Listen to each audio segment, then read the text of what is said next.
आप सभी परिवार के सदस्य को सादर नमस्कार। जय श्री राम। गुरुजी के चरणों में सादर वंदना। आज हम चर्चा करेंगे, जैसे आप व्हाइट बोर्ड पे देख पा रहे हो, कि श्री काल पुरुष भगवान की कुंडली पर सूर्य का प्रभाव। देखिए, हमारे 9 ग्रह होते हैं। ये तो सभी को शायद आज वर्तमान समय के अनुसार पता होगा, और नहीं भी तो मैं बता देता हूँ। सूर्य, चंद्र, मंगल, बुध, गुरु, शुक्र, शनि, राहु, केतु, ये 9 ग्रह होते हैं।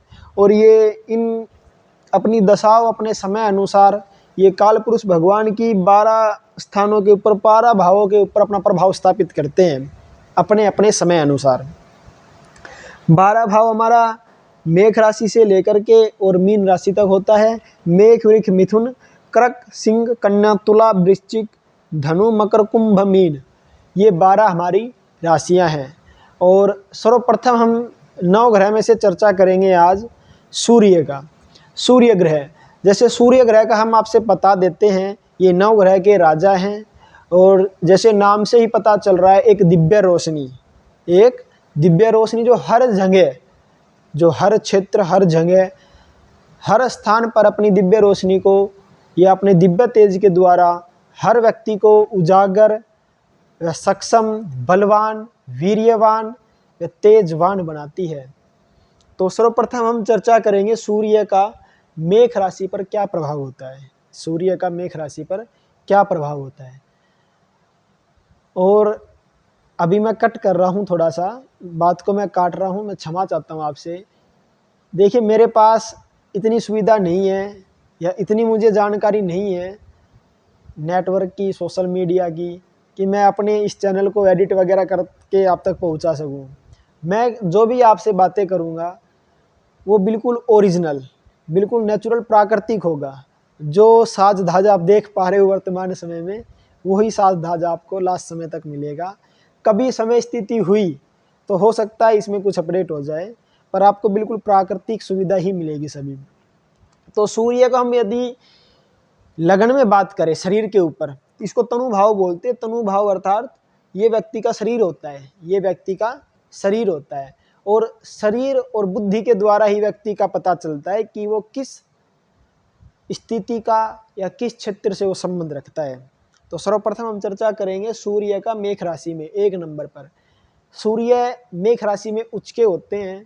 और जो व्यक्ति गरीब घर में भी अच्छे कर्मों के द्वारा यदि वहाँ अपना कार्य करे, तो उस गरीब घर को भी वह उच्च स्तरीय घर प्राप्त करने का सौभाग्य प्राप्त करवाता है। तो जैसे आपको पता चल रहा है, सूर्य यदि मेष राशि में हो, अर्थात सूर्य लगन में हो, तो सूर्य ऐसे व्यक्ति को वीर्यवान, बलवान व वाणी का धनी, अर्थात वाणी में बहुत सर्वश्रेष्ठ श्रृंगार, हर क्षेत्र में वह सक्षम होने का प्रयास, श्रेष्ठ संतति, क्योंकि पंचम भाव से इनका संबंध हो रहा है। जैसे पंचम भाव भी इनका सूर्य का ही है, सिंह के स्वामी सूर्य होते हैं, तो वहाँ से भी वह पुत्रवान यानी संतानवान होता है, वंश की वृद्धि करने वाला होता है। दूसरा हम बात करें, जैसे सूर्य का प्रभाव ही होता है कि सरकारी क्षेत्र में या किसी अच्छे पद पर व्यक्ति को विराजमान करना। ऐसा व्यक्ति जिस भी क्षेत्र में हाथ डालता है, उस क्षेत्र से वह कुछ ना कुछ लेके आता है, कभी दे के नहीं आता। और पूर्ण तेज होता है चेहरे के ऊपर भी, चेहरे के ऊपर भी पूर्ण तेज होता है। ये यदि हम बात करें इनकी सप्तम दृष्टि से, सप्तम दृष्टि इनकी गृहस्थ सुख में 7वीं राशि तुला राशि पर है। तुला राशि में सूर्य नीच अवस्था के होते हैं। और नीच अवस्था का जो व्यक्ति हो जाए, तो वो जिस क्षेत्र में वह नीच अवस्था का हो रहा है, उस क्षेत्र से उसके प्रभाव कम हो जाते हैं।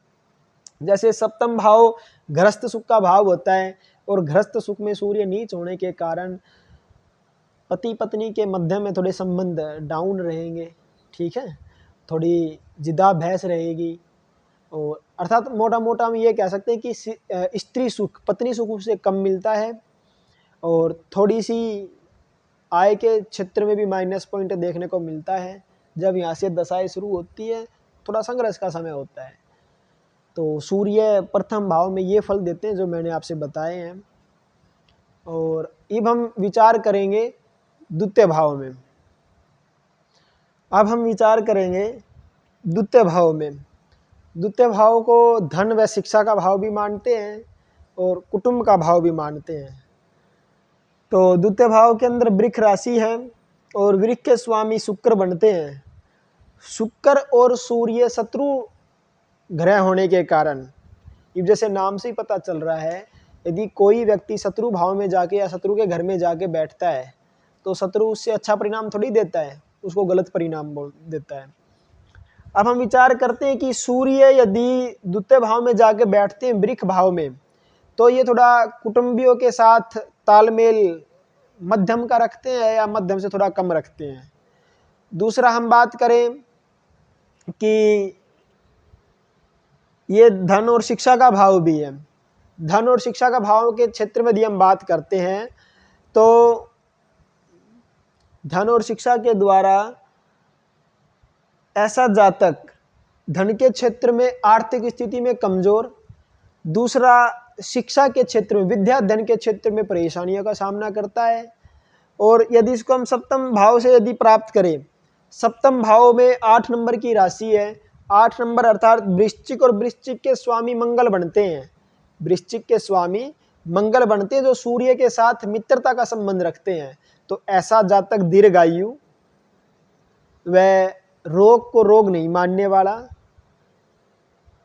बुद्धिबल के द्वारा अर्थात बुद्धिबल के द्वारा ऐसा व्यक्ति आकस्मिक अर्थात अचानक से धन का आगमन के स्रोत को भी खोलता है, ऐसे दरवाजों का भी वो खोलता है।